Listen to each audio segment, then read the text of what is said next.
Perfecto, y voy a compartir pantalla.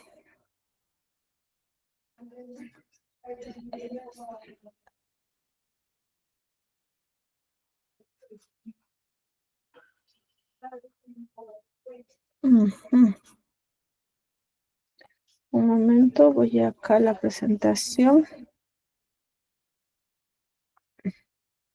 Perfecto.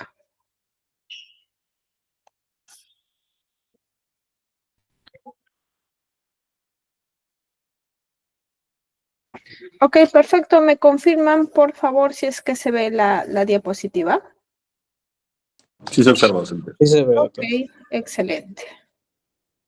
La plumita y perfecto. Muy bien. Entonces, vamos a hablar de hilio, ¿no? Y patrón de aire extraluminal. Perfecto. ¿Cuáles son los objetivos de nuestra clase? Es primero conocer los signos radiológicos, tanto en radiografías como en tomografías, ¿no? Para el diagnóstico de una obstrucción intestinal. No solamente el diagnóstico de esta, sino hay que saber la localización, puesta que estas se pueden dar a nivel de las asas delgadas, las asas gruesas o en regiones más proximales, como por ejemplo a nivel de la cámara gástrica. ¿Perfecto? Poder no solamente diagnosticarlas, ubicar su lugar, sino también hacer el diagnóstico diferencial con otras posibilidades, ¿no? Entonces, cuando hablamos de obstrucción intestinal y cuándo no. Y para esto tenemos que aprender cuáles son los signos radiológicos, ¿no? Que nos van a hacer llegar a esto. Y como segundo punto es conocer cuáles son los signos radiológicos para el diagnóstico de un neumoperitoneo. Entonces, de esto trata. Vamos a avanzar. Perfecto. Cuando nosotros hablamos de obstrucción intestinal, pues la radiografía de abdomen es muy buen método diagnóstico. Casi la mayoría de las veces hace el diagnóstico. ¿Ok? Ahora, debemos tener una sistemática de estudio. Primero, empezar por el descarte de la patología abdominal. Es decir, ¿qué estoy buscando? Estoy buscando una obstrucción intestinal porque hay signos clínicos que ya me lo hacen predecir. Estoy buscando un neumoperitoneo porque mi abdomen está completamente distendido, mi paciente tiene un antecedente de tener una úlcera péptica o ha tenido un procedimiento quirúrgico anterior, ¿no? Entonces, ¿qué signos radiológicos debo buscar? ¿Ok? Entonces, siempre una sistemática de estudio y empezar por la patología que voy a buscar. Después, lo que tengo que hacer en toda evaluación general, tanto en radiografías como en tomografías, es primero buscar aire extraluminal, es decir, aire que esté fuera del tubo intestinal. Por ejemplo, ¿dónde es aire que está fuera del tubo intestinal? Aire en la cavidad abdominal, aire en las vías biliares, aire en el sistema porta, puede haber aire en las paredes de las asas intestinales, ¿ok? Entonces, en el retroperitoneo, entonces, todas las zonas donde yo vea aire distal, aire extraluminal, ¿ok? El segundo paso es verificar qué patrón intestinal, o sea, evaluar el patrón intestinal aerofecal, ¿no? Entonces, cuando yo hablo de evaluar el patrón intestinal aerofecal es, uno, buscar signos de obstrucción. Si están dilatadas las asas intestinales, un buen punto, ¿no? Dos, si veo las válvulas cominentes o veo las austras, ¿no? Y por último, voy a evaluar el lugar, la localización, ¿no? Entonces, primero si estoy ante una obstrucción o solamente un hilio abdominal, ¿no? Y tratar de darle no solamente un nombre, sino un apellido, ¿no? Entonces, si estoy en asas gruesas, puedo estar, por ejemplo, por un vólvulo sigmoides, por un vólvulo cecal, ¿no? Entonces, un apellido. ¿Cuál es la causa de la obstrucción intestinal? Perfecto. Entonces, vamos a hablar primero por aire extraluminal, ¿no? Entonces, lo que decía, ¿no? Aire en la cavidad peritoneal, puede estar en el retroperitoneo, puede estar en el hígado, las vías biliares o en las paredes del intestino. O sea, en estas 4 localizaciones yo tengo que buscar. ¿Cómo empiezo a buscar? Bueno, pues, siempre hemos dicho que cuando hablamos de neumoperitoneo, en la clase pasada hemos visto que me sirve mucho una radiografía de abdomen simple de pie, si mi paciente puede pararse, y lo que voy a buscar son en las regiones subdiafragmáticas, ¿ok? Subdiafragmáticas. Mi paciente no se puede parar, pues le hago una endecúbito con rayo tangencial. Y lo que voy a buscar es las regiones superiores, ¿no? Las regiones superiores, es decir, debajo de la pared abdominal anterior o pared peritoneo anterior, ¿no? El peritoneo anterior, ¿ok?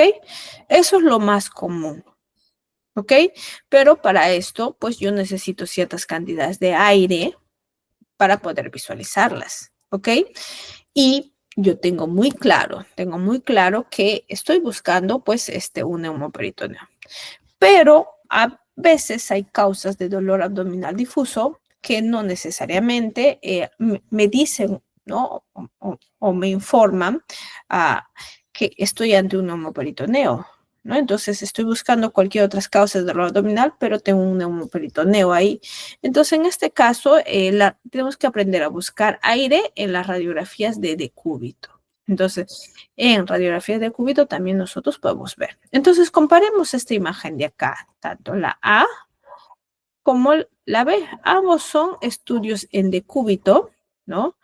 Pero si ustedes se dan cuenta, va a diferir bastante uno por el contenido aéreo, ¿no? Entonces, acá el contenido de aire es mayor dentro de las asas intestinales, que me hacen sospechar inclusive que estoy ante una dilatación. Como la localización es central, pues estoy sospechando que estoy ante una dilatación de asas intestinales delgadas. Entonces procedo a medir. Si esto es más de 3 centímetros, habría diagnosticado una dilatación. Pero hay algo que me llama la atención, y es que si ustedes se dan cuenta en esta radiografía normal, yo no veo el borde de las paredes de las asas intestinales delgadas ni gruesas. ¿Por qué? Porque las paredes de las asas intestinales tienen la misma densidad que la grasa mesentérica que está rodeando a las asas intestinales. Por lo tanto, se repite el famoso signo de la silueta. Cuando dos estructuras están al mismo nivel, pues se borran los bordes. Es el motivo por el cual en una radiografía normal nosotros no vemos las paredes de las asas intestinales. Sin embargo, acá miren cómo yo puedo ver las paredes de las asas intestinales. Miren acá, miren acá. Entonces, ¿por qué estaría sucediendo esto? Pues porque simplemente hay un componente que separa la grasa mesentérica de la pared del intestino, y esto es el aire. Entonces, cuando ustedes vean las paredes de las asas intestinales, ¿no? Tanto interna como externa, pues tienen que sospechar de un neumoperitoneo, ¿ya? ¿Por qué? Porque hay algo que lo está evidenciando, ¿no? Entonces está separando la grasa mesentérica de esta, ¿no? Entonces es un signo. Y esto se conoce como el signo de Rigel, que más adelante lo vamos a ver con mayor detalle. Ok, entonces cuando hay aire en la cavidad peritoneal, nosotros hablamos de neumoperitoneo, ¿ok? Hablamos de neumoperitoneo. Y en una tomografía es un poco más sencillo, porque en una tomografía el paciente siempre va a estar de cúbito. Si el paciente siempre está de cúbito, pues el aire va a tender por el peso, que o sea, no tiene peso, ¿no? Va a tender a ir hacia la pared anterior, ¿no? O sea, el peritoneo abdominal anterior, ¿no? Y la va a disecar y la va a separar de las asas intestinales, ¿ok? Entonces, esto siempre se va a ver en una tomografía de abdomen. Y en una radiografía, como hemos dicho, si mi paciente está de pie, pues las regiones infradiafragmáticas o subdiafragmáticas es lo que yo. Pero existen otras incidencias que nos van a ayudar, ¿no? Existen otras incidencias que nos van a ayudar, como por ejemplo la proyección en decúbito tangencial o en decúbito lateral, ¿ok? Estas serían lo más sencillo para buscar aire, ¿no? Y estas de acá las causas, ¿no? Entonces existen múltiples causas como las perforaciones de las vísceras, ya sea por una úlcera péptica, por una obstrucción intestinal, un proceso inflamatorio apendicular, una diverticulitis, ¿no? También puede ser por procesos postquirúrgicos, y en este caso hay un poco de aire y solamente hasta el tercer día postquirúrgico, ¿ok? Y por ejemplo, los traumatismos de armas penetrantes. Entonces, estas son las dos incidencias que nos van a apoyar cuando mi paciente no pueda ponerse de pie, ¿no? Entonces, miren, esta es la abdominal con rayo tangencial. Miren, el paciente está echado, pero los rayos están proyectando por la región lateral. Entonces, yo voy a encontrar esta imagen. O en decúbito lateral, mi paciente está echado, pero lateralmente. El aire tiende a irse hacia las paredes, ¿no? Hacia el peritoneo, hacia las paredes del peritoneo visceral, y lo va a disecar, ¿no? Con la cápsula hepática, ¿ok? Entonces, son las dos incidencias cuando mi paciente no puede caminar. Perfecto, entonces esto es lo más común. Entonces, si ustedes quieren buscar aire, tienen ustedes estas prácticamente tres posibilidades, ¿no? Decúbito, o sea, de pie, decúbito tangencial o decúbito lateral, ¿no? Entonces, cuando ustedes la tienen claro y dicen, ya, estoy ante un neumoperitoneo. Pero va a resultar casos en que tenemos cualquier otra sospecha diagnóstica, pero también nos podemos encontrar con aire, ¿no? Sobre todo en las radiografías en decúbito supino. Entonces, el signo de Rigel, lo que les decía, ¿no? La visualización de las paredes, tanto interna como externa, es lo que se conoce como el signo de Rigel. Y lo que les decía antes, ¿no? O sea, hay aire que se interpone entre el peritoneo y la pared de las asas intestinales que no deberían verse, ¿no? Entonces, eso se llama el signo de Rigel. Entonces, cuando ven paredes de asas intestinales dibujadas, pues una causa de neumoperitoneo es muy frecuente. Otro es que cuando el aire ya se va incrementando, ustedes tengan el signo del triángulo. ¿Qué es el signo del triángulo? No es otra cosa más que el aire diseca el espacio de las asas intestinales y las va separando. Entonces este de acá es el signo del triángulo, ¿no? Muchas veces se llama signo del triángulo, pero puede ser pues de acuerdo a la forma un cuadrilátero, ¿no? Un hexágono, un pentágono, de acuerdo a la posición de las asas intestinales. Y el tercero, ya cuando hay un poco más de cantidad de aire, es el famoso signo del ligamento falciforme. ¿Qué es el ligamento falciforme? Es esta banda radiopaca que ustedes pueden ver, que lo estoy pintando acá, ¿ya? Esta banda radiopaca que no es otra cosa más que la presencia de la arteria umbilical, ¿no? En la circulación fetal cuando nosotros estábamos en la barriga de nuestra mamá, ¿ok? Entonces, esto de acá, una vez que uno nace, esto pues se transforma en un ligamento, ¿no? Es un rezago nada más, ¿no? Pero es una comunicación, una banda que va desde la región umbilical hacia el hígado, ¿no? Hacia el hígado. Entonces, pero cuando hay aire, esto se puede visualizar porque el aire lo va a disecar tanto al lado derecho como al lado izquierdo y lo va disecando, ¿no? Entonces, en este caso, nosotros vamos a ver el signo del ligamento falciforme. En una radiografía de abdomen, esta banda radiopaca paralela a las vértebras, pues hablan del signo del ligamento falciforme. Y una tomografía es mucho más fácil de visualizar. ¿Qué pasa si el aire está en el retroperitoneo? Pues va a estar rodeando las estructuras que están en el retroperitoneo, como por ejemplo el riñón, ¿no? Entonces sabemos que los riñones pertenecen al retroperitoneo, el músculo psoas, ¿no? Entonces, como en este caso, miren esta silueta renal derecha que está rodeada por una imagen radiolúcida periférica. ¿Ok? Entonces, esto no se debe ver. Entonces, esto me hace sospechar que hay aire en el retroperitoneo. Una de las causas son las perforaciones de las úlceras pépticas, ¿no? O úlceras duodenales. O acá, miren, en esta tomografía, como yo veo aire en el mesenterio, sobre todo rodeando a la pared anterior del riñón izquierdo, ¿no? Entonces, este es otro signo de aire en el retroperitoneo. Perfecto, ya hemos visto aire en cavidad abdominal, en el retroperitoneo, pero existen otros lugares donde puede haber aire y uno de ellos es en el hipocondrio derecho, o sea, donde está la silueta hepática. Y ahí tenemos que diferenciar el aire en dos puntos, aquellos que están en las vías biliares y los que están en el sistema porta. Si están en las vías biliares se llama neumobilia y se caracteriza porque ustedes al acercar, ¿no?, el hipocondrio derecho van a ver esta imagen, ¿no? Como un árbol, miren, acá lo estoy dibujando, ahora lo voy a borrar, ¿no? Que va separándose o ramificándose, ¿no? Que no es otra cosa más que el contenido de aire por el colédoco que luego se va a los conductos hepáticos, ¿ok? ¿No? Entonces, y tiene la forma de un árbol, ¿no? La forma de un tallo o un tronco y las ramas, ¿no? Entonces, por lo característico es de presentación central. Miren en esta tomografía, presentación central, miren las regiones periféricas como están respetadas. Entonces, eso es cuando está en las vías biliares, ¿no? Eso es cuando está en las vías biliares. Voy a borrar, ¿no? Y miren ustedes las imágenes radiolúcidas, ¿ok? Entonces, esto es cuando están las vías biliares. Pero, ¿qué pasa si ustedes se encuentran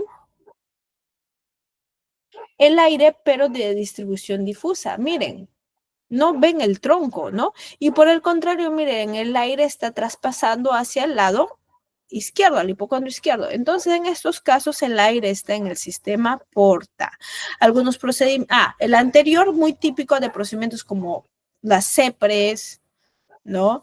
Algunos procedimientos por colecistectomía, por ejemplo, ¿no? Son una de las características, ¿no? Cuando hay aire en el sistema porta, lo que nosotros vamos a ver es aire también en la silueta hepática, pero de distribución difusa, ¿no? No vemos esa típica presentación arboliforme, ¿no? Con un tallo, ¿no? No la vemos de esa forma, ¿no? Miren acá cómo se va a distribuir y es más, esto se puede desplazar a través de la confluencia esplenoportal hacia el lado izquierdo. Y si lo veo en una tomografía, miren, el aire tiene una distribución más difusa en regiones periféricas sobre todo. ¿Ok?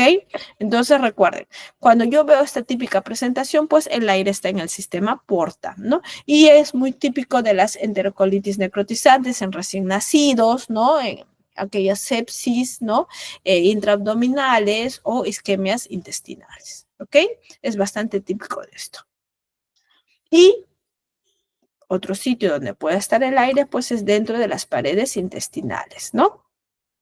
Entonces recuerden que una vez más las paredes intestinales no se pueden visualizar y miren acá estas formas como que de donas, ¿no? Con una imagen radiolúcida periférica, ¿no? Acá miren otra, ¿no? Miren acá otra, ¿no? Como pequeñas donitas, ¿no? Entonces, acá el aire está dentro de la pared intestinal, ¿no? Miren acá, esto es de acá, ¿no? Dentro de la pared intestinal. Y esto es muy típico en niñitos, ¿no? En prematuros con la famosa enterocolitis necrotizante, ¿no? Y en algunos adultos, sobre todo mayores, cuando hay casos de isquemias mesentéricas, ¿ok? Entonces, es otra presentación. Ok, hasta acá aire... estamos hablando de neumoperitoneo, ¿no? Aire extraluminal. ¿Dudas y preguntas hasta acá?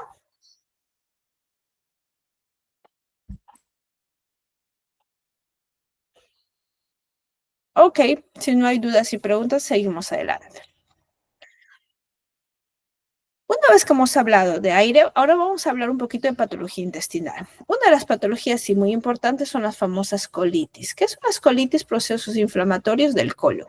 Diferentes causas, como las enfermedades inflamatorias intestinales, por ejemplo, las colitis ulcerativas o la enfermedad de Crohn, ¿no? Procesos isquémicos, infecciones, traumatismos, ¿ok? Entonces, hemos dicho que las paredes de las asas intestinales no se ven. Ahora, cuando nosotros vemos las asas intestinales gruesas, nosotros vemos las válvulas cominentes, que son prolongaciones, ¿no? Digitiformes, ¿no? Que no traspasan, o sea, no van de pared a pared, ¿ok? Pero si es que yo veo, miren acá, yo veo esta presentación de la válvula cominente que se disculpen, de las austras que se engruesan, válvulas cominentes son en asas delgadas, ¿no? De las austras que se engruesan como la forma de un dedo o presentación digitiforme, pues yo estoy hablando de una colitis, ¿ok? Indistintamente la causa, ¿no? Entonces, una radiografía de abdomen donde yo puedo ver las austras de la manera digitiforme como deditos, pues estoy hablando de una colitis. Y si este proceso se hace más crónico, lo que yo voy a ver es una tubulización de la asa intestinal. Entonces, esto se hace completamente, se pierden prácticamente las austras, ¿no? Entonces, miren, intestinos tubulizados, ¿no? Miren acá, las paredes gruesas, radiopacas, ¿no? Y, ¿no? Entonces, más parece un asa intestinal delgada que un asa intestinal gruesa. Solamente la reconozco por su distribución y posición, ¿no? Entonces, esto es típico de las enfermedades inflamatorias intestinales crónicas. Perfecto. Hasta ahí sobre colitis, ¿ya? Colitis, que es otro término que ustedes pueden encontrar. Ahora vamos a hablar sobre dilataciones del tubo gástrico. Una de las dilataciones del tubo gástrico es la dilatación gástrica, es decir, la dilatación del estómago, ¿no? Y a esto se le conoce como gastromegalia. Existen múltiples causas de dilatación de la cámara gástrica. De esta manera nosotros podemos clasificarla como dilatación solamente de aire, o sea, con contenido aéreo, o aquella que está con contenido o con un nivel hidroaéreo, como es este caso, ¿no? Entonces, esto es solo aire y con presencia de nivel hidroaéreo. Cuando estoy hablando solamente de contenido aéreo, ¿no? Son múltiples causas. Uno es una obstrucción gástrica distal, una lesión a nivel del píloro, o una obstrucción gástrica en duodeno proximal, como puede ser un cáncer, una estenosis del duodeno, una úlcera péptica, ¿no? Estas serían causas mecánicas, o puede ser por la aerofagia, o sea, pacientes con enfermedad mental, ¿no? Que lo que hacen es tragar y tragar y tragar aire y lo que hace es que se distienda completamente. ¿Ok? Entonces, esta es una en la presentación. Ahora, nosotros podemos encontrar también una dilatación gástrica, pero con un nivel hidroaéreo. Entonces, esto es más típico, por ejemplo, de tumores gástricos, ¿no? O estenosis del duodeno o volvulus gástricos, como lo vamos a ver un poquito más adelante. Existen patologías, al igual que en el anterior, como las gastroparesias crónicas, ¿no? Que se dan por una neuropatía autosómica en pacientes con diabetes mellitus 2, ¿no? Que hace que los pacientes traguen aire y que se retarde de alguna manera la dilatación, el vaciado gástrico, ¿no? Entonces, una gastroparesia crónica, ¿ok? ¿Qué vamos a ver en las radiografías? Miren, una cámara gástrica completamente distendida y recuerden que cuando hablamos de radiografía de abdomen, nosotros no vemos la cámara gástrica distendida. Lo que nosotros vemos son la burbuja gástrica, que puede ser el fondo gástrico o el antro pilórico, ¿no?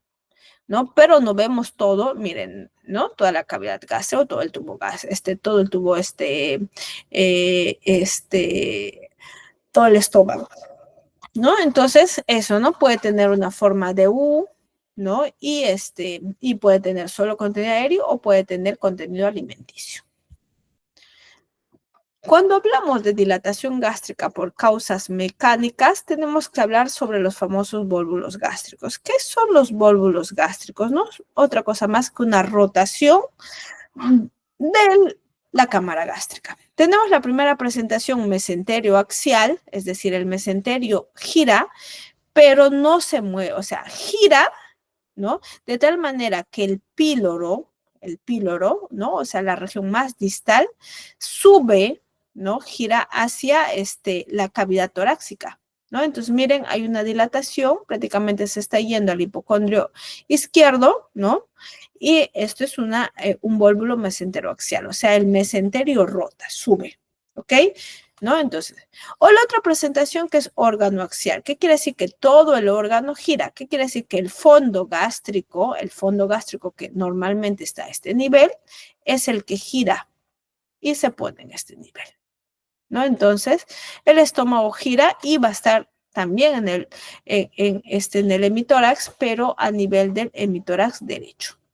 ¿Ok? Entonces, las dos presentaciones, ¿no? Órgano axial o mesentero axial. Perfecto, hasta ahí causas de dilatación de la cámara gástrica. ¿Dudas y preguntas?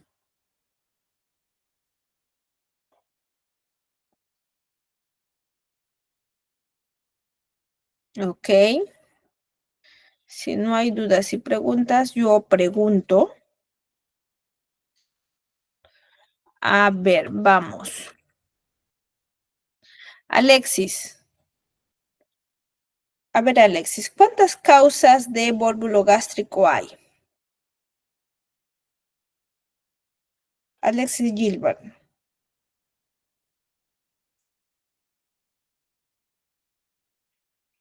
¿Está Alexis ahí?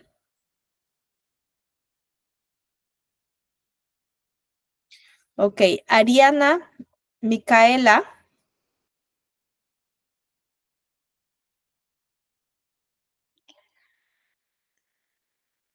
¿Me escucha? ¿Sí se me escucha? Sí, autorcito, se escucha. Ok, vamos a ver. Daniel Atoche. Doctora, buenas noches. Buenas noches, Daniel. A ver, ¿cuántos tipos de vólvulo gástrico hay? Dos, doctora, por órgano axial y mesentero axial. Ok, ¿cuál rota en el mismo lado? El vólvulo axial, doctora. ¿En el mismo lado? No, el mesentero axial, doctora. Disculpe. Mesentero axial, ¿no? Porque el Mesentero axial, órgano, como doctora. su nombre lo dice, órgano es el órgano el que rota completamente. Listo, Daniel, Sí. muchas gracias. Ok, entonces quedó claro esto. Ok, quedó claro esto, ¿no? Entonces, ok. Vamos a empezar a hablar un poquito ahora sobre obstrucción intestinal. Cuando nosotros hablamos de obstrucción intestinal, tenemos que tener estos conceptos claves importantes que ustedes los van a aprender en semiología, ¿no? Entonces, hablamos de oclusión completa y oclusión parcial. En radiología, esta suboclusión no existe. Nosotros no podemos dar diagnóstico de suboclusión, ¿correcto? Solamente hablamos de obstrucción intestinal, ¿no? Hilo paralítico, pero no hablamos de suboclusión. No existe. Entonces, ¿qué es una oclusión completa?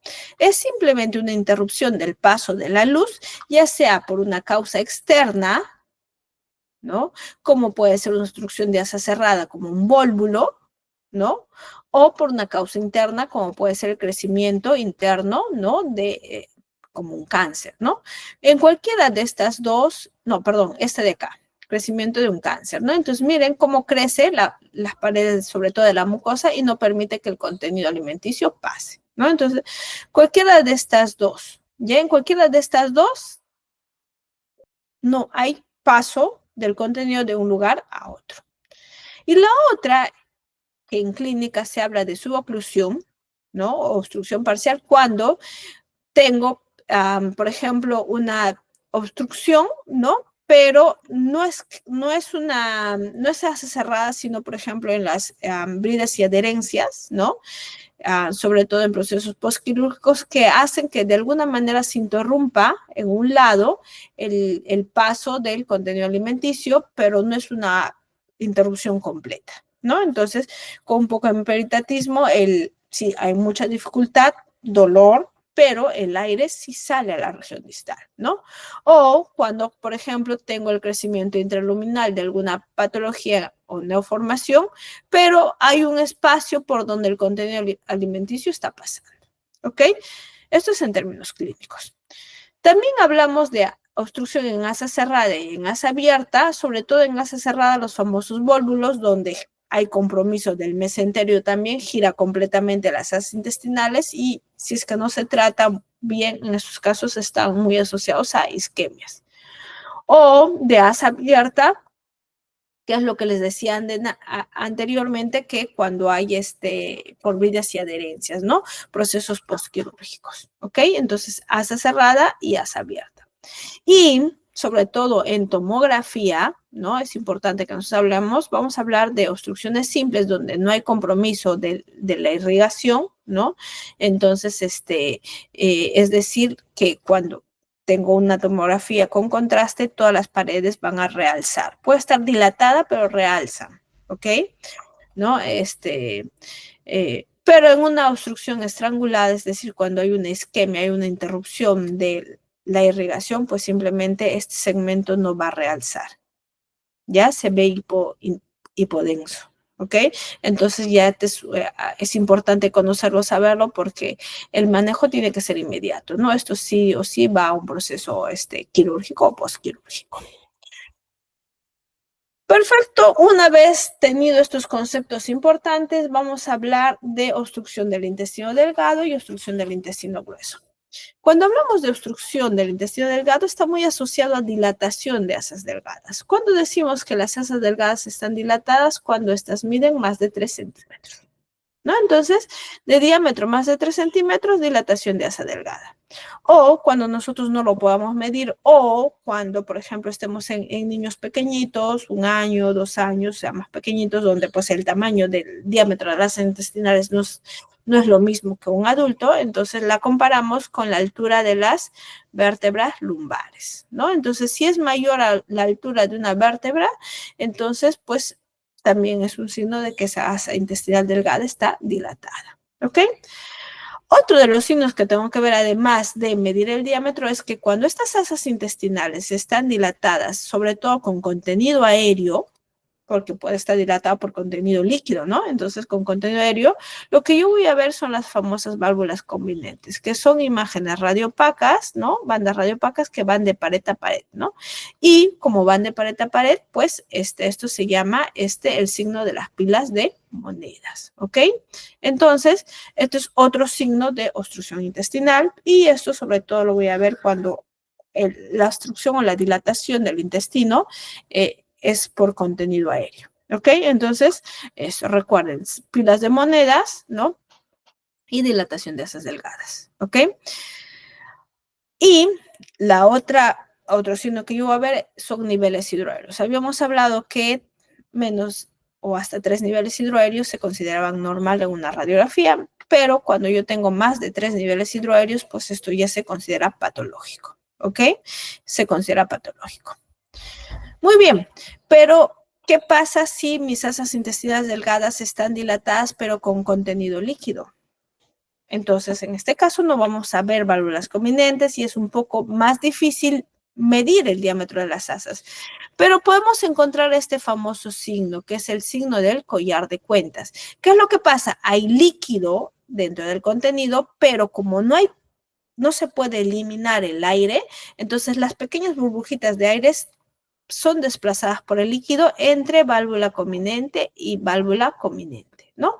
Y son pequeñas burbujitas aéreas y esto se llama el famoso collar de cuentas, ¿no? Entonces, recuerden, collar de cuentas, collar de perlas en pacientes que tienen la dilatación de asas delgadas, pero con contenido líquido. ¿Ok? Entonces, hasta ahí lo que nosotros hemos hablado es de dilatación de asas intestinales, ¿no? Entonces, miren cómo las obstrucciones intestinales están muy asociadas a dilataciones de asas intestinales. Pero nosotros vamos a decir que es obstrucción siempre y cuando esté asociado a un signo que es ausencia de gas distal, es decir, no hay aire en ampolla rectal. ¿Ok? Eso es un signo que tengo que yo buscar para hablar de obstrucción intestinal. Ahora, existen otras causas de dilatación de asas delgadas, como el famoso signo del asa centinela. ¿Qué es el asa centinela? Pues es una dilatación focal en un segmento adyacente a un proceso inflamatorio. Por ejemplo, si yo tengo una pancreatitis, pues en epigastrio voy a tener una dilatación focal de asas delgadas, ¿ok? Reúne las mismas características, más de 3 centímetros, puedo ver las válvulas convinentes, ¿no? Pero miren, hay gas en la región distal, ¿no? Entonces, eso no es una obstrucción intestinal. Si no habría gas acá, sí yo hablaría de obstrucción intestinal, ¿no? Entonces, esta es una causa de dilatación de asas intestinales, pero no es una obstrucción. Y esto se le conoce como el signo del asa centinela. Y puede haber asa centinela en cualquier segmento de la cavidad abdominal donde se produce un proceso inflamatorio, por ejemplo, en la fosa ilíaca derecha por una apendicitis, en el hipocondrio derecho por una litiasis vesicular, en la fosa ilíaca izquierda por una diverticulitis. ¿Ok? Perfecto. ¿Y qué signos radiológicos busco en una tomografía? Pues en una tomografía, tengo que ser evidente o se tiene que evidenciarse la dilatación de asas. Y acá, como en una tomografía es mucho más nítido de ver, entonces mis parámetros bajan, ¿no? Entonces se hace un poquito más minucioso, ¿no? Entonces, miren, de 2.5 a 3 centímetros ya se habla de dilatación de asas delgadas. Pero, además de la dilatación, los niveles hidróricos que también se pueden visualizar, acá nosotros tenemos que buscar el punto de transición. Resulta que cuando nosotros hablamos de obstrucción intestinal, entonces vamos a tener el punto de la obstrucción proximal a este punto, las asas se dilatan y distal se colapsa, ¿no? Y existen diversos signos como el signo de la punta del lápiz que ven acá, ¿no? Miren cómo se dilata el asa intestinal y acá se hace delgadito, ¿no? Miren acá también, ¿no? Entonces, que nos permitan reconocerlo. Entonces, ¿qué nos toca hacer en tomografía? Hacer un seguimiento de todas las asas intestinales y donde veamos que disminuye el calibre, pues ese es el punto de la obstrucción, ¿ok? Cuando hablamos de asas cerradas, obstrucción de asas cerradas, recuerden, los vólvulos es una muy buen diagnóstico, ¿no? Las rotaciones de las asas intestinales en su eje, pues nosotros vamos a ver que podemos detectar dos signos importantes. El signo del pico, que no es otra cosa más que la disminución del calibre, ¿no? Y termina en un pico, miren, como esto de acá, ¿no? O lo otro es el signo de remolino. El signo de remolino no es otra cosa más que la trabeculación, ¿no? Y la visualización de las trabeculación de la grasa mesentérica con la visualización de las estructuras vasculares, ¿no? Que se van dilatando por el proceso inflamatorio del segmento donde está obstruido, ¿no? Entonces ese es el signo del remolino. Dos puntos importantes que tenemos que buscar. Y lo que les decía en tomografía es que nosotros nos toca diferenciar si estoy ante una isquemia o no. ¿Y cómo veo una isquemia? Pues cuando yo tengo una obstrucción intestinal, una dilatación, yo veo que en un estudio contrastado, todas las paredes de las asas intestinales realzan. ¿Ok? Hay un realce de las paredes. Pero miren acá, ¿no? Miren, acá hay un engrosamiento de las paredes, pero no hay realce. Comparen con esta pared de acá. Entonces, cuando yo estoy en este caso, pues yo estoy sospechando de una isquemia, ¿no? De asas intestinales, ¿ok?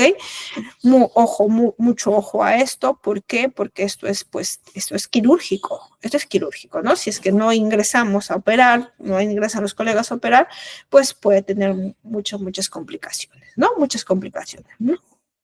Entonces, muy importante esto. Para esto nos sirve la tomografía y nos ayuda mucho la tomografía. Ok, entonces recuerden, obstrucción intestinal, dilatación focal, ausencia de gas distal, ok, ¿no? Buscamos los mismos signos radiológicos, tanto en radiografía como en tomografía, y en tomografía, además, buscamos que todas las paredes realcen como debe ser. De no ser así, isquemia, ok. Pero, ¿qué pasa si yo estoy ante una dilatación difusa de asas intestinales? Si hay una dilatación difusa de asas intestinales, pero presencia de gas distal, disculpen, entonces estoy hablando de iliodinámico. Entonces, existen otras causas de dilataciones de asas intestinales que no necesariamente son obstrucciones, ¿no? Uno, la asa centinela, que es dilatación focal, que ya expliqué, por eso es un proceso inflamatorio, o el iliodinámico, que es una dilatación difusa por otras causas, ¿no? Como causas, por ejemplo, metabólicas, posquirúrgicas, ¿no? Farmacológicas, ¿no? Traumatismos o cualquier otra entidad más, ¿no? Que hace que se dilate completamente las asas intestinales, inclusive puede estar asociado a dilatación de asas gruesas, ¿no? Pero hay gas en la región distal. ¿Ok? Porque acá simplemente se ha dilatado. ¿Por qué? Porque el mecanismo, la peristalsis del intestino se ha detenido por cualquier otra causa, ¿no? Entonces, si se detiene, pues el contenido alimenticio se mantiene ahí en éxtasis y pues se va acumulando y se va dilatando. ¿Ok? Eso es. Y también acá hay niveles hidroaéreos, pero a diferencia del anterior, una obstrucción, los niveles hidroaéreos son en diferentes niveles o si están más alejados, mientras que un heliodinámico, estos niveles hidroaéreos están prácticamente en el mismo nivel, ¿no? Miren acá, ¿no? Miren acá, ve, miren, entonces es más o menos así. Perfecto, entonces, ¿cómo diferencio yo un hilo dinámico de una oclusión intestinal? Pues fácil, así de fácil. Estoy hablando de oclusión cuando hay ausencia de aire distal. Empezando por ahí. ¿No hay aire distal? ¿No hay aire distal? Pues esa es una oclusión. ¿Ok? Y luego vienen los otros signos, que por lo general es una dilatación focal y niveles hidroaéreos, pero en diferentes niveles. Miren lo alejados que están. Y hablo de hilo dinámico cuando yo veo la región, la parte distal, y yo veo aire. Y también veo dilatación de asas intestinales, pero miren una dilatación más difusa, no es focal. Una dilatación muy difusa de todas las asas, de todo el tubo, ¿no? De asas delgadas, ¿ok? Y los niveles hidroaéreos, miren, están casi al mismo nivel, ¿no? Miren acá, acá, si yo hago una raya acá, acá, ¿no? ¿No? Están casi y bastante cerca, ¿no? Bastante cerca, no como acá que están separadas, ¿no? Entonces, de esa manera. Pero el punto clave acá es el gas distal, ¿ok? Punto clave, gas distal. Eso hay que tenerlo bastante claro. Listo. ¿Dudas y preguntas en obstrucción de asas intestinales delgadas? Ok, vamos. Elena Noemí. A ver, Elena Noemí, ¿estamos ahí? Buenas noches, doctora. Sí. Hola, Elena. A ver, dime, ¿cómo diferencio una obstrucción intestinal de un hilo dinámico? Bueno, usted mencionó que en una obstrucción intestinal o en una oclusión lo principal era la ausencia de aire distal. Igual vemos niveles hidroaéreos que están más separados, no todos al mismo nivel. Y en el caso del hilo dinámico, ya se puede ver que hay niveles hidroaéreos al mismo nivel y casi cercanos. Hay una dilatación de las asas intestinales, pero es difusa, mientras que en la oclusión intestinal es focal.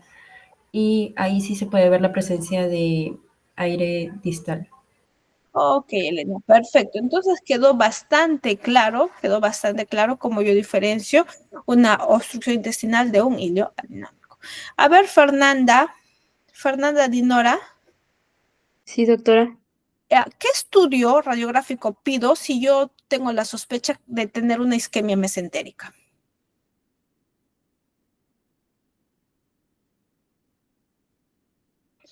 Es decir, estoy ante obstrucción Una intestinal. tomografía. ¿Una? Tomografía. Perfecto, Fernanda. ¿Y qué busco en la tomografía? Ver las paredes. Ya, ¿y qué tienen las paredes? Se ven ahí. ¿Cómo es el contraste en las paredes? Se ven realzados. No, todo lo contrario, no realzan. No realza, No perdón. realzan, ¿no? Entonces, recuerden, jóvenes, recuerden que el realce de las paredes es porque pasa el contraste a través de las estructuras vasculares. Pero si estoy hablando de isquemia, estoy diciendo que no está llegando irrigación a esas paredes. Por lo tanto, no hay realce, ¿no? Entonces, hay que tener bastante cuidado con eso, ¿no? Entonces, en una tomografía, ¿no? Si mis paredes no realzan, pues yo estoy prácticamente hablando de una isquemia intestinal. Perfecto, sigamos adelante. Entonces, ya que están claras esto de acá, vamos a seguir. Muy bien, así como hay dilatación de asas delgadas, obstrucción de asas delgadas, también tenemos dilatación de asas gruesas y obstrucción de asas gruesas, ¿ok? Cuando hablamos de obstrucción del intestino grueso, pues sabemos que en asas gruesas el ciego mide hasta 9, el colon sigmoide mide hasta 6.5 y el resto del colon mide 6. Entonces, si son en una radiografía, si el ciego mide más de 9, estoy en una dilatación de asas gruesas. Si el colon sigmoide mide más de 6.5, obstrucción de asas. Si el resto del colon más de 6, obstrucción de asas. ¿Correcto? Entonces, esa manera. Ahora, lo otro es que también tengo que ver que las austras que son líneas, ¿no? Bandas radiopacas que no traspasan, a diferencia de las válvulas conectantes, la pared y solamente se quedan en el tercio distal, ¿no? Son mucho más visibles, ¿no? Entonces recuerden que cuando las asas gruesas no están dilatadas, pues lo que yo voy a ver es el contenido fecal. Pero en una distensión o una dilatación, pues yo voy a ver estas válvulas, ¿no? Voy a ver las austras, ¿no? Voy a ver las austras, ¿no? Y si esto se mantiene en un proceso crónico, ¿no? Una dilatación, proceso crónico, pues estas paredes tienden a alisarse, ¿no? Se vuelven planas, completamente planas, ¿ok? ¿Qué causa las obstrucciones de las asas gruesas? Pues los cánceres. Causas principales de obstrucción de asas delgadas, por si acaso, las causas posquirúrgicas, ¿no? Recuerden, causas posquirúrgicas, como las bridas y adherencias. En intestino grueso, los carcinomas, ¿no? O sea, el crecimiento de las masas, ¿no? Sobre todo en pacientes adultos, que está asociado a anemia. Otras causas, no tan frecuentes, pero sí se pueden dar, son las diverticulitis, ¿no? Estenosis posterior a una diverticulitis o una enfermedad inflamatoria maltratada. La impactación fecal, es decir, el estreñimiento crónico también nos puede llevar a una obstrucción intestinal muchas veces, y los famosos vólvulos, ¿no? Los famosos vólvulos. Ok. Muy bien. Entonces, vamos a hablar de algunas causas de obstrucción del intestino grueso que son muy comunes y que sí o sí lo tenemos que saber. Uno de ellos es el vólvulo sigmoide. ¿Qué es el vólvulo sigmoide? Pues no es otra cosa más que la rotación de la región sigmoidea del intestino grueso en su eje, ¿no? Entonces, al hacer esta rotación, pues a este segmento se produce una dilatación de las asas intestinales, ¿ok? ¿Por qué? Porque el aire que quedó retenido acá se va acumulando, va creciendo y se va descendiendo. También conocido como el famoso signo del grano de café, el signo de la U invertida, el signo de las 3 líneas o 3 rayas, ¿ok? Entonces, ¿dónde lo busco? Pues en la línea media, o sea, la región sigmoidea y la línea media, ¿ok?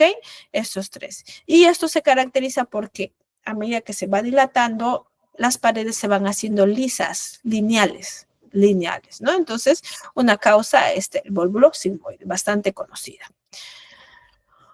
Otra es el vólvulo cecal, que es lo mismo, pero solamente que es a nivel del ciego. Recuerden que el ciego mide hasta 9 centímetros, ¿no? Y a diferencia del vólvulo sigmoide, esta va a tener una conformación en C, ¿no?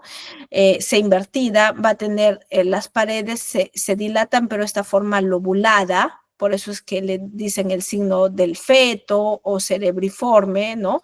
Recuerden que en el vólvulo sigmoides las paredes se hacen muy planas, muy lineales, en cambio acá las paredes son más lobuladas, ya más lobuladas, ¿no?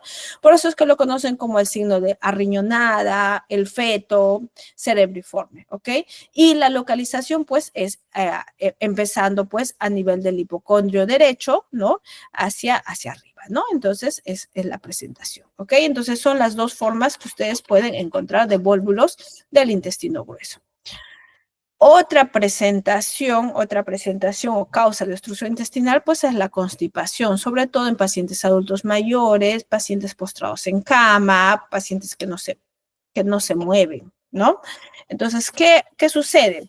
Pues es la acumulación de las heces que no pueden ser eliminadas.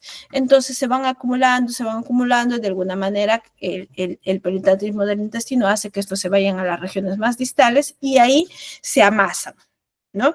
Entonces lo que van provocando es pues una distensión de las asas intestinales proximales, ¿ok?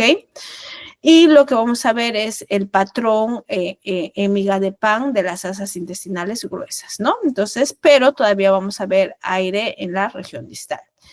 Pero pueden tener estos casos, miren, casos extremos de impactación fecal que sí pueden dar obstrucciones intestinales, ¿no? Miren en una tomografía, miren el colon sigmoide, cómo está dilatado, ¿no? Entonces esto mide más de 6.5 y miren el contenido, ¿no? De las heces, ¿no?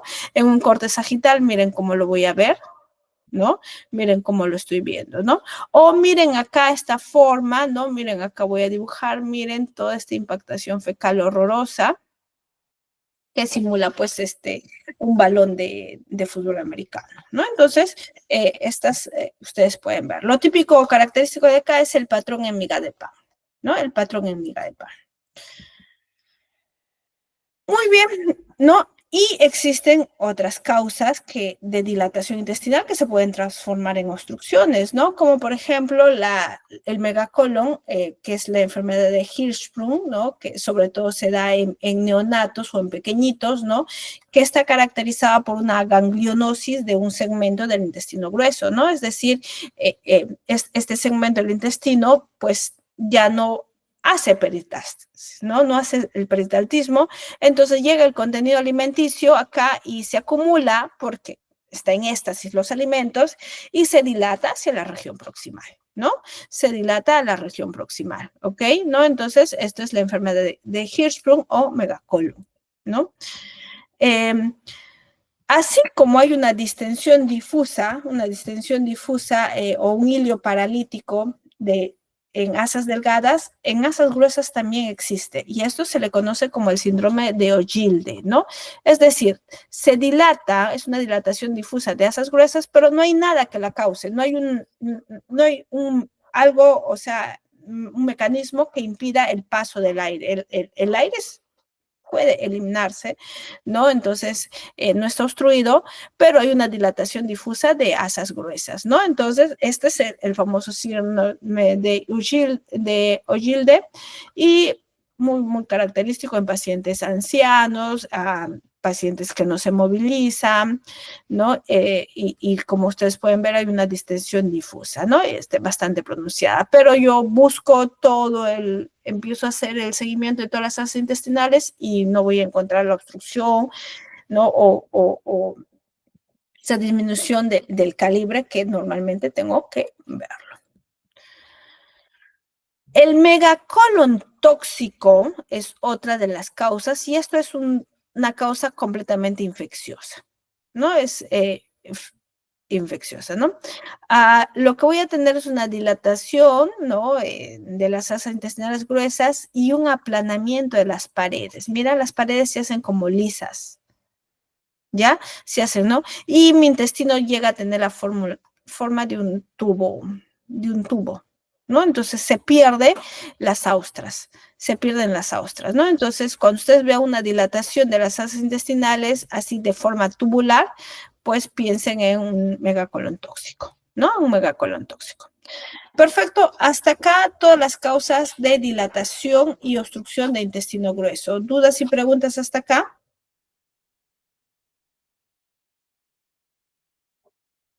Todo claro, doctora. Ok, gracias Daniel. Entonces no hay dudas y preguntas. Perfecto. Entonces, ahora que ya hemos visto causas de dilatación de la cámara gástrica, intestino delgado, intestino grueso, pues vamos a tratar de ver algunos conceptos básicos, sobre todo para empezar a darle un apellido y empezar a diferenciar cuando estamos hablando de obstrucción de asa delgada, obstrucción de asa gruesa, hilio adinámico, paralítico, ¿no? Y otras posibles patologías. Entonces, hay que tener bastante en cuenta esto. Existen reglas, ¿no? Sobre todo cuando hablamos de obstrucción intestinal.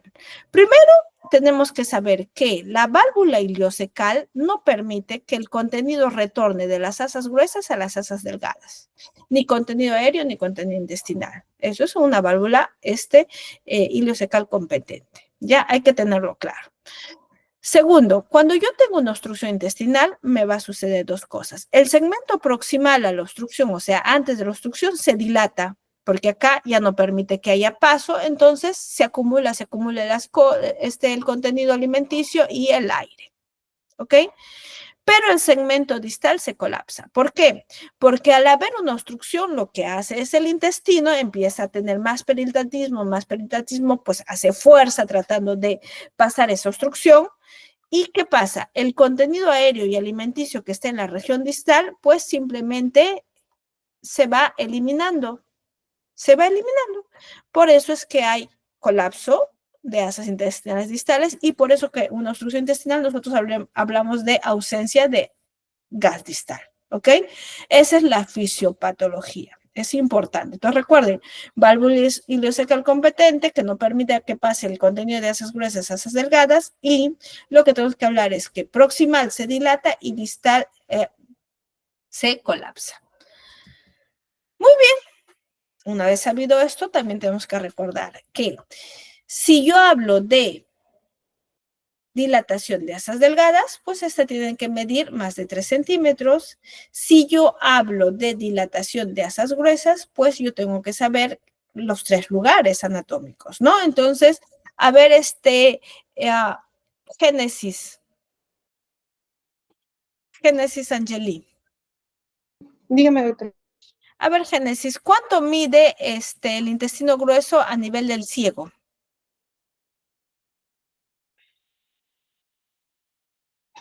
El intestino grueso, 6, no, 6 a, quizás no recuerdo bien, pero de 6 a 8.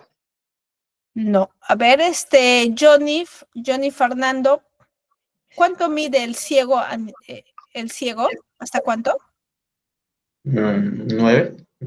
9, correcto, 9, ¿no? 9. Y Josué Gabancho, ¿cuánto mide a nivel del colon sigmoides? Sí, pero a nivel sigmoides, 6.5.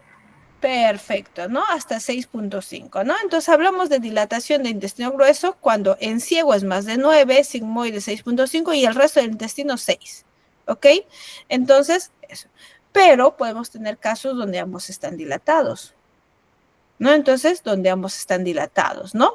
Entonces, cuando nosotros tengamos esto, pues tenemos que pensar y empezar a diferenciar cuáles son nuestros diagnósticos. Entonces, ¿qué hago? Pues simplemente voy a proceder a empezar a delimitar. Entonces, vamos a ver. Si yo tengo una dilatación del intestino delgado, ¿no? Sí, ¿no? Entonces, voy a hablar de obstrucción del intestino delgado cuando hay dilatación de asas delgadas.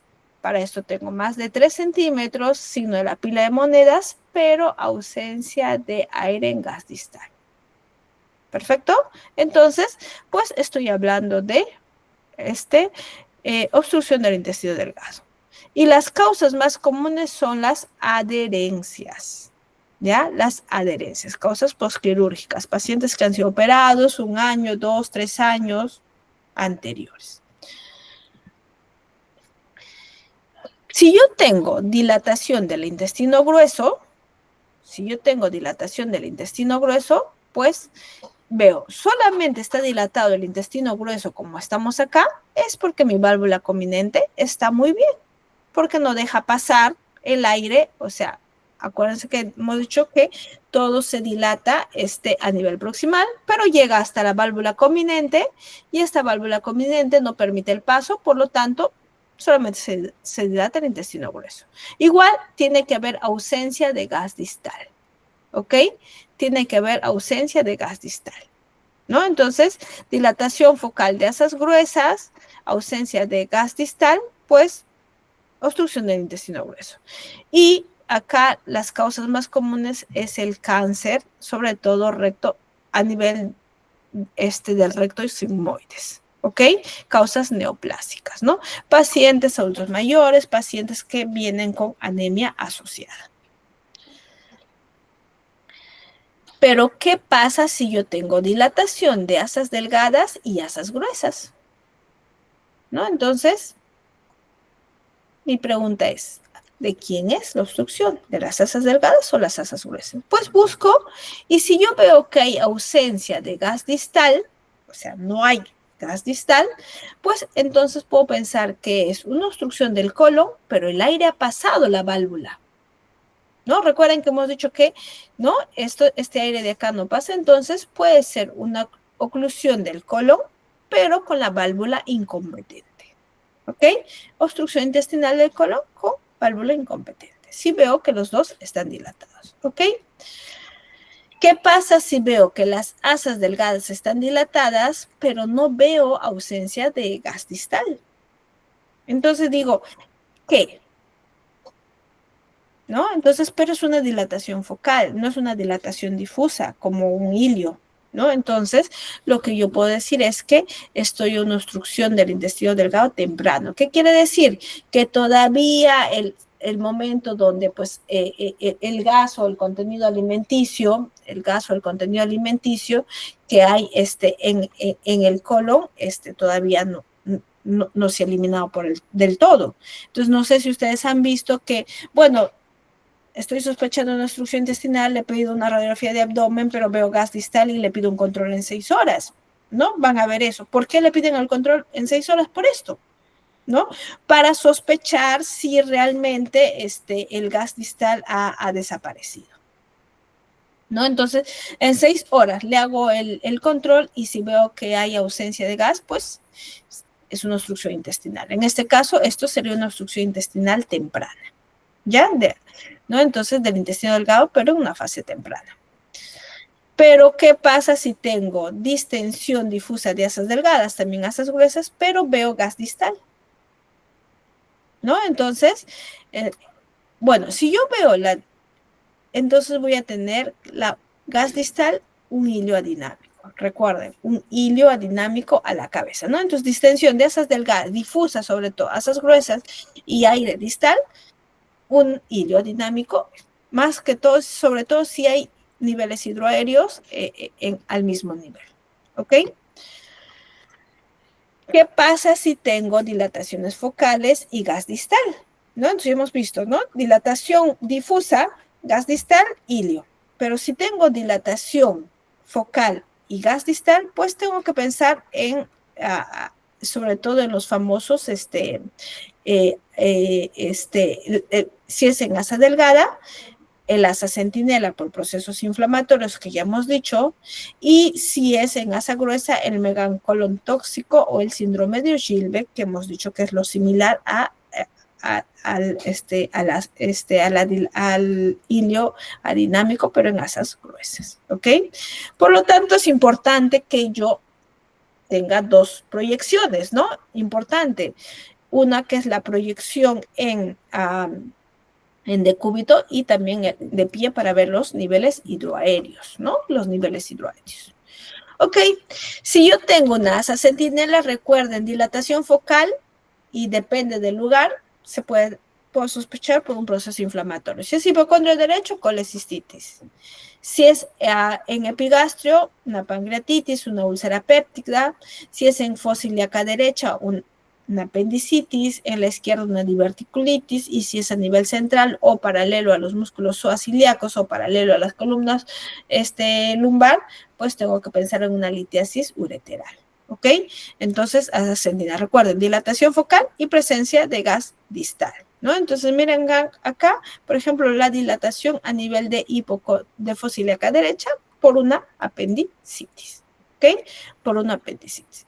Muy bien, entonces, ¿qué tenemos que recordar, sobre todo para terminar? 1. Cuando yo estoy en una radiografía de abdomen, tengo que ver el segmento que esté dilatado. Primero, ver que hay ausencia de gas distal. Hay ausencia de gas distal y está dilatado el intestino delgado, pues es una obstrucción del intestino delgado. Ausencia de aire distal y hay una dilatación del colon, es una oclusión del colon. Y ahí, pues, me voy hacia las diferentes variantes que puedan haber. Pero, ¿qué pasa si yo tengo dilatación de ambas asas intestinales? Entonces, tengo que buscar 3 alternativas. Si veo ausencia de gas distal, pues tengo que sospechar que es una oclusión del colon con una válvula ileocecal incompetente. ¿Ok? Eso a la cabeza, yo tengo que pensar eso.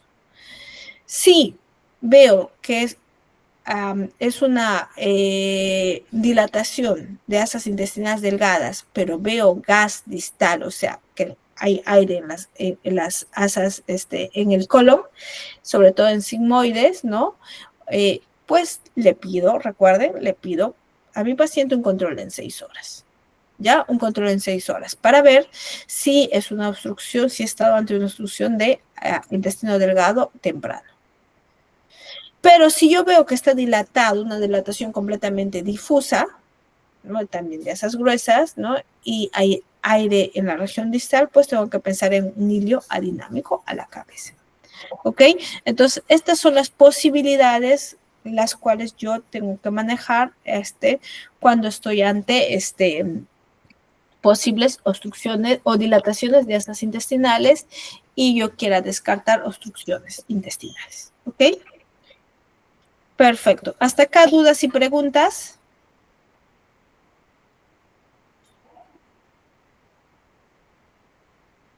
Ok. Entonces, vamos a ver este pequeño cuadro. Entonces, resulta que cuando nuestro paciente viene con un dolor abdominal, ¿no? Entonces, la forma de enfocar la patología y sobre todo recomendar los estudios de imagen va a variar de acuerdo a lo que yo me encuentre o lo que yo sospeche. Se recuerdan que al principio hablamos que va a depender del algoritmo de evaluación, ¿no? O sea, es importante ver cómo yo evalúo a mi paciente. Primero tengo que empezar a tener un diagnóstico presuntivo a la cabeza. Si yo no tengo un diagnóstico presuntivo, es un poquito más complicado buscar los signos radiológicos. Y cada tipo de presentación de dolor o patología tiene un enfoque muy diferente, ¿no? Entonces, miren, si yo estoy ante un trauma abdominal severo, como ya vamos a ver en la clase que viene, una tomografía con contraste y una ecografía, sobre todo un ecofaz, son importantes, son bastante importantes, ¿no? El ecofaz sobre todo para buscar líquido libre y la tomografía para ver compromisos óseos, ver isquemias mesentéricas, isquemias, ¿no? O perforación de órganos huecos, ¿ok? Si mi paciente viene con un dolor en cuadrante superior derecho, yo tengo que pensar en litiasis vesicular o una patología en hígado y vías biliares. Entonces, el ultrasonido o la ecografía acá me va a ayudar, ¿ok? No hay otra forma de diagnosticarlo, ¿no? Entonces, una ecografía si ustedes tienen dolor en hipocondrio derecho. Si ustedes tienen un paciente que viene con un dolor tipo cólico renal, ¿no? Que se irradia de la espalda hacia las regiones inguinales, un dolor muy, muy intenso, ¿no? Entonces, y están sospechando una litiasis renal, ¿no? Lo que yo voy a pedir es una tomografía axial computarizada, ¿ok? Una tomografía sin contraste me va a ayudar bastante para localizar la litiasis, ya sea a nivel renal o en los uréteres o en la vejiga. Si yo estoy sospechando de colecciones intraabdominales, abscesos intraabdominales, pues lo que me va a servir es una tomografía, ¿ok? Una ecografía no me ve un absceso, no me ve. Posterior para control sí, que me permite cuantificar y ver si está disminuyendo, pero para el diagnóstico inicial una tomografía con contraste tiene que ser a la cabeza. Si yo sospecho de sangrado intestinal, pues tengo que ver si es sangrado intestinal alto, una endoscopía me va a servir, y si es bajo, una colonoscopía, ¿ok? Estos son los estudios o los gold standards, ¿ok? Es lo que tengo que ver. Y si más adelante yo he confirmado la patología, estoy pensando en una úlcera péptica, si es proximal o en un proceso sangrado que sea secundario a un proceso neuroproliferativo, recién voy a pedir una tomografía con contraste, ¿ok? Una tomografía con contraste. Si yo estoy sospechando de un cáncer o una tumoración, pues tiene que ser tomografía con contraste, no hay de otra, ¿no? Esto me va a permitir delimitar dónde está la lesión, me va a permitir medir la lesión, ¿no? Este es el gold estándar. Si yo estoy ante una constipación o un estreñimiento, la radiografía es suficiente, ¿no? Una radiografía que me permita ver el patrón en migas de pan, que me permita determinar si hay presencia de gas distal, ¿no? O sea, me va a ayudar a hablar de una constipación, ¿no? Entonces, miren, esto de acá es un algoritmo importante que nosotros tenemos que saber y aprender para que al momento de que nosotros estemos, ya sea en nuestra guardia o en nuestra consulta, ¿no? Nosotros sepamos qué indicar. ¿Ok? Es importante, ¿no? Entonces, es importante tener conocimiento. Si bien es cierto, hemos hablado sobre obstrucción intestinal o dilatación intestinal en radiografía y en tomografía, que nos va a dar mucha mucha información, ¿no? Existen otras patologías que se van a escapar de estas, ¿no? Sobre todo porque siempre está muy relacionado la obstrucción intestinal con el dolor abdominal, ¿no? Entonces, siempre está bastante relacionado. Perfecto, entonces, hasta acá, dudas y preguntas.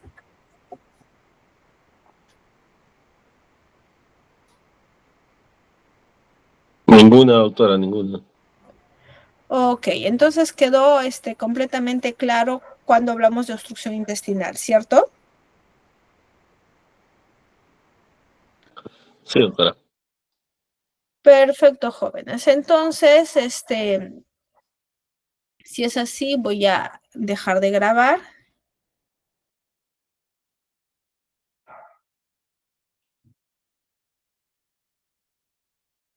Muy bien, y voy a dejar de compartir. Entonces, jóvenes, nos vemos este viernes, ¿no? Recuerden en las aulas, ¿no? Para nuestra clase de simulación, ¿no? Nuestra clase de simulación, ¿no? Entonces, de acuerdo al grupo que les toca, ¿ok? Que tengan muy buena semana. Que tengan muy buena semana y el viernes nos estamos viendo para nuestra tercera clase de simulación. ¿Ok? Ok, doctores, entonces doy por terminada la clase y nos vemos este viernes. Hasta luego.